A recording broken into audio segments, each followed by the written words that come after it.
오늘 새벽 FOMC에 따른 결과 발표가 이어진 이후 나스닥이 급락세를 보였고 국내 증시 또한 해당 기조를 이어가는 듯한 약세 흐름을 보였습니다. 이에 따라 금일 코스피는 1.75%, 코스닥은 2.50% 약세를 보인 하루였는데요. 분봉상 흐름을 체크해 본다 하더라도 무언가가 변동성이 굉장히 심화되었다라는 표현보다는 계속해서 전저점을 이탈하며 낙폭만을 키워가는 하루였다라는 표현이 더 어울리지 않을까라고 생각이 드는 하루입니다. 자, 그렇다면 이 FOMC 과연 어떤 내용들이 나왔기에 이런 흐름들이 나왔을까요? 좀 살펴봐야 될 텐데, 자, 시장에서 99% 확률로 전망을 하던 대로 연준은 9월 FOMC 기준금리 동결을 결정했습니다.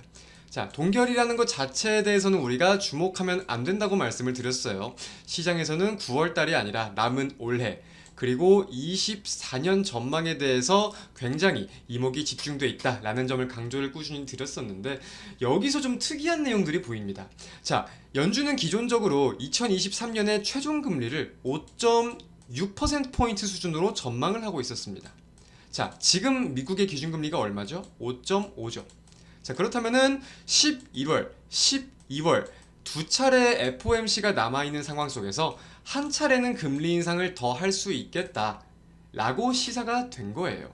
기존적으로 제가 CME 패드워치에 대한 내용들을 좀 보여드렸을 때는 시장에서 11월, 12월도 금리 동결에 대한 기대가 있다는 점을 확인을 할 수 있었을 겁니다. 근데 그러한 기대감이 좀 처참히 깨지면서 실망 매물이 나오는 점을 첫 번째로 생각을 해볼 수 있겠고요.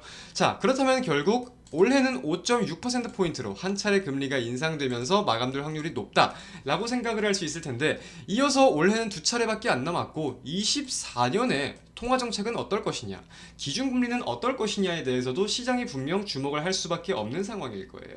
자, 기존적인 2023년 금리 전망은 4.6%였습니다. 자, 23년이 아까 얼마였죠? 23년이 5.6%였죠. 그렇다면 23년 대비해가지고 24년 1.0%포인트 인하를 하겠구나 라고 시장에서는 인지를 하고 있었는데, 자, 여기서 파월이 입장을 바꾸기 시작합니다. 전망을 좀 변경을 하는 거죠.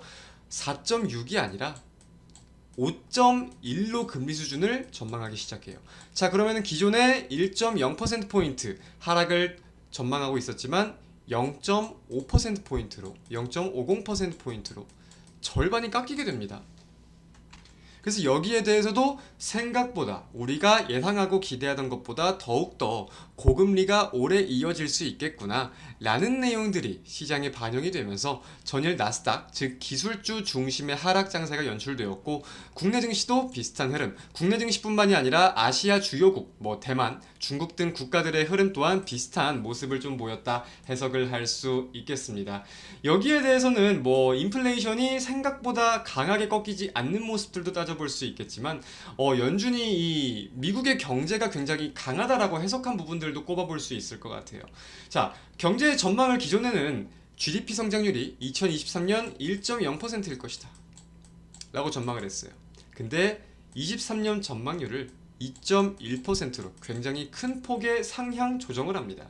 더불어 24년도 상향 조정이 되고 실업률은 하향 조정이 돼요. 그래서 이 경기에 대해서 굉장히 강할 거다라는 모습들이 확인되다 보니까 금리 전망이 앞서 말씀드린 대로 나왔고, 거기에 대해서 당연스레 미국의 국채 금리와 달러화가 상승하고 강세를 보이는 모습들이 확인되었겠죠. 그래서 국채금리의 경우는 단기물이라고 평가가 되는 2년물 중심의 큰 폭의 상승이 나왔고, 달러화도 강세를 보였습니다. 그래서 오늘 장중에 달러 원 환율이 10원 이상 상승하는 모습을 보이기도 했었어요.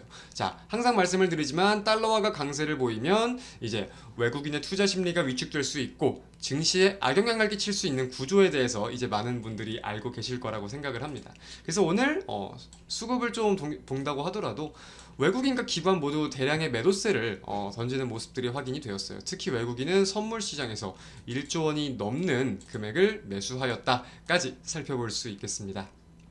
그래서 이제 달러화가 과연 어떠한 모습을 보일 것이냐, 달러화에 대한 가치가 올라간다, 달러화가 강세를 보인다는 것은 안전자산에 대한 선호 심리가 올라간다, 이렇게 직역을 할 수 있잖아요. 그래서 이제 달러화가 올라가면 보통 증시는 빠지는 이 수순을 많은 분들이 알고 계실 텐데, 이러한 흐름이 좀 진정될 수 있을지 여부를 보는 게 현재로서는 중요하겠고요.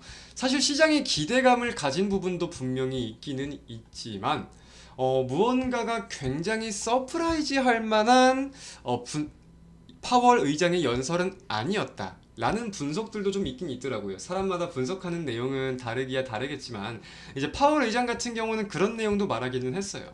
연준이 이렇게 추가적으로 금리를 올리면서 기업들이 투자를 하거나 기업 활동을 하는 데 있어서 좀 부진할 거라는 걸 알고 있고 어느 정도의 우려감을 표출한 부분도 분명히 있기는 있습니다. 그래서 이제 인플레이션 지금 연준의 목표치는 2%잖아요.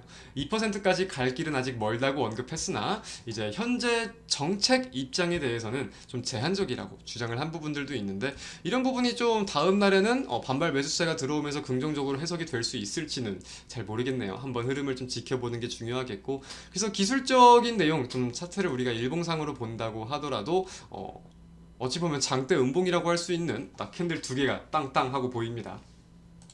코스피의 경우 제가 뭐 일전에는 이동평균선 지지에 대해서 좀 말씀을 드렸었다면은 이제 모든 이동평균선을 이탈한 상황에서 전저점 부분을 좀 지지해 줄 수 있을지 여부에 포인트로 치면은 한 2,500포인트, 480포인트에서 500포인트 사이를 좀 말씀을 드릴 수 있을 것 같고요. 코스닥의 경우는 지금 자리 부분이 굉장히 중요할 것 같습니다.